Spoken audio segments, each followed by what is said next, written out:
आखिर यूपी-एपीओ मुख्य परीक्षा की तैयारी कहाँ तक पहुँची आप लोगों की, मुझे कमेंट बॉक्स में कमेंट करके ज़रूर बताएं, क्योंकि अब आप लोगों की परीक्षा निकट आ चुकी है।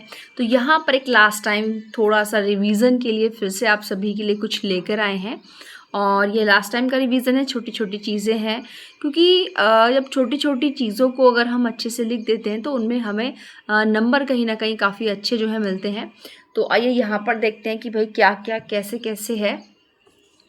ये कुछ ऐप और पोर्टल हैं जो कि बहुत इंपॉर्टेंट हैं, और आप लोग जानते हो कि कुछ आपके जो डिसीज़ वगैरह होती है, मेडिसिन वगैरह, इंजेक्शंस वगैरह होते हैं, वहाँ से भी आपका क्वेश्चन जो है पुटअप होता है। एक तरीके से पूरा का पूरा जो आपका साइंस, टेक, इलेक्ट्रॉनिक्स जो भी चीज़ें हैं डिजिटल वगैरह, वहाँ से प्रश्न पुटअप होते हैं ज़्यादा। और यहाँ पर आज हम लेकर आए हैं कुछ ऐप और पोर्टल। जैसे आप यहाँ पर देखेंगे, सबसे पहले की है आपका शाइन ऐप। ये शाइन ऐप आपका जो 8 मार्च 2026 को अंतर्राष्ट्रीय महिला दिवस मनाया गया था, उस पर शुरू किया गया है। और यह जो ऐप है ना शाइन, ये रेलवे के द्वारा शुरू किया गया है। ठीक है, ऐसा नहीं कि ऑल ओवर, लेकिन ये रेलवे के द्वारा स्पेशली शुरू किया गया है। इनके जो आपका रेलवे स्टेशन पर रेलवे जो आपके वर्क प्लेसेस होते हैं, उन पे जो महिलाएं काम करती हैं, उनकी सुरक्षा के लिए नाम इसमें दो चीज़ें इंपॉर्टेंट है। मैंने आपको जो भी चीज़ें बताई हैं, मैंने उसमें एक चीज़ आपको बताई कि आपको वहाँ पर दो चीज़ें महत्वपूर्ण आपके लिए कैसे। फर्स्ट ऑफ ऑल, अगर कोई इस तरह की चीज़ आती है तो उसकी जो है शॉर्ट फॉर्म आपके लिए इंपॉर्टेंट हो जाए। जैसे इसमें आपका शाइन है, तो शाइन ऐप की जो शॉर्ट फॉर्म्स है वो महत्वपूर्ण है। तो इसका आप देखेंगे, इसकी फुल फॉर्म है आपका एस से सेक्सुअल हो गया, एच से हैरेसमेंट है, आई से आपका इंसिडेंट है, और एन से आपका नोटिफिकेशन है, और ई से आपका एम्पावरमेंट है। तो इस तरीके से ये शाइन की फुल फॉर्म होगी, जो कि आपको तैयार करनी है। बहुत महत्वपूर्ण है। किसने स्टार्ट किया है? रेलवे ने किया है। कब किया था? 8 मार्च 2026 को स्टार्ट किया है। क्या कि कार्यस्थल पर महिलाओं की सुरक्षा और गरिमा को सुनिश्चित बनाए रखने के लिए। ठीक है, अब इसमें क्या करेंगी, जो महिला कर्मचारी होती हैं वो मतलब गोपनीय और सरल तरीके से शिकायत दर्ज करा सकती हैं। इसमें देखिए, एक तो आंतरिक शिकायत समिति तो पहले से ही होती है, आप लोग जानते हैं पोस्ट एक्ट के अकॉर्डिंग ये चीज़ें पहले से हर डिपार्टमेंट के अंतर्गत होती हैं। इसके अलावा रेलवे प्रशासन ने यह नई व्यवस्था पहले से मौजूद आंतरिक शिकायत समितियों के साथ मिलकर कार्य करेगी। इन्होंने यहाँ पर एक और मैनेजमेंट स्टार्ट किया है, वो है महिला कर्मचारी मानव संसाधन प्रबंधन प्रणाली। ठीक है, HRMS।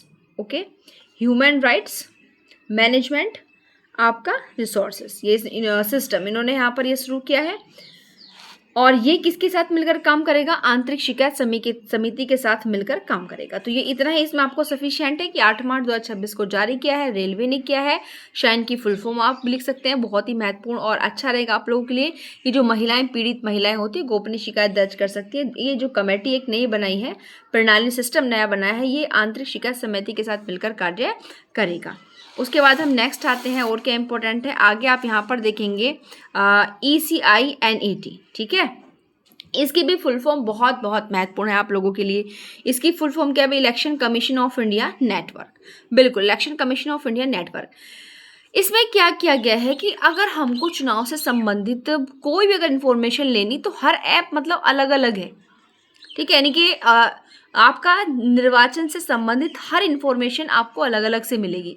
लेकिन ये जो अब आपका ऐप स्टार्ट किया गया है आपका, इस ऐप के अंतर्गत आपके चुनाव से संबंधित जो भी जानकारी है सब एक ही प्लेटफॉर्म पर मिलेंगे। प्लेटफॉर्म है आपका, ठीक है, ECINET, जिसकी फुल फॉर्म यहाँ पर हो गई है।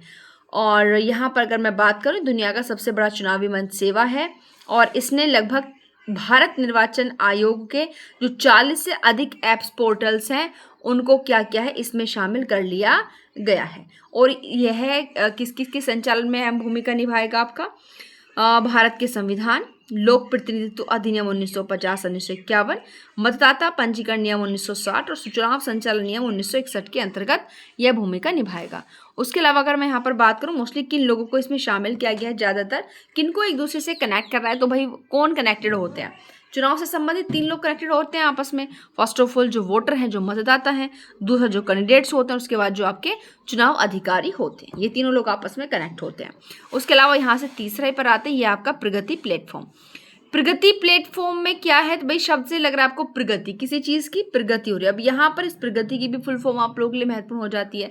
अब यहाँ पर जो मैंने आपको बताई है 3 चीजें आपके बेनिफिट के लिए। फर्स्ट ऑफ ऑल शाइन हमने पढ़ा, शाइन की शॉर्ट फॉर्म्स भी बहुत इंपॉर्टेंट है हमने। उसके बाद निर्वाचन आयोग के लिए पढ़ा, election commission of India network जो हमने पढ़ा, तो उसकी भी शॉर्ट फॉर्म ECI नेट आप लोग के लिए इंपॉर्टेंट हो जाती है, ठीक है। उसके अलावा प्रगति प्लेटफॉर्म, तो प्रगति प्लेटफॉर्म में प्रगति की भी फुल फॉर्म आपके लिए बहुत इंपॉर्टेंट हो जाएगी, आप यहाँ से तैयार करके रखें। दूसरी चीज़ इसमें क्या महत्वपूर्ण है कि प्रगति का मतलब है कि हमारी जो गवर्नमेंट है वो स्कीम तो चालू कर देती है, लेकिन क्या उस स्कीम के लिए टाइम पीरियड रखा जाता है कि भाई 5 साल तक काम करेगी, 6 साल तक काम करेगी, इस प्रकार से क्या उस समावधि के अंतर्गत उस योजना को कंप्लीट कर लिया जाता है। इसी चीज़ की निगरानी के लिए प्रगति प्लेटफॉर्म बनाया गया है। इस प्लेटफॉर्म के माध्यम से आप ये जांच सकते हैं कि सरकार के द्वारा जो बनाई गई योजनाएं हैं वो क्या समयबद्ध कंप्लीट हो पाई हैं, क्या अपने वास्तविक उद्देश्य को पूरा कर पाई हैं। ये सारी चीज़ें आपको प्रगति प्लेटफॉर्म के अंतर्गत पढ़ने के लिए मिलेंगी कि भाई केवल योजनाएं बनाने का मतलब उनको सैद्धांतिक तरीके से बनाना नहीं है, उनको अपने जो नोटिफिकेशन है, जो गजट है, उसमें सजाना नहीं है, उसको वास्तविक धरातल पर लागू करना है। तो इस प्लेटफॉर्म के माध्यम से आप लोग ये जांच सकते हैं कि सरकार के द्वारा बनाई गई योजनाएं कितना काम कर रही हैं, जितने साल तक उनको जितने काम तक के लिए रखा गया था उतना अपना कंप्लीट कर पाई हैं, नहीं कर पाई हैं। उसके बाद इसके बाद और वेरी वेरी इंपॉर्टेंट पोर्टल आपका पंखुड़ी।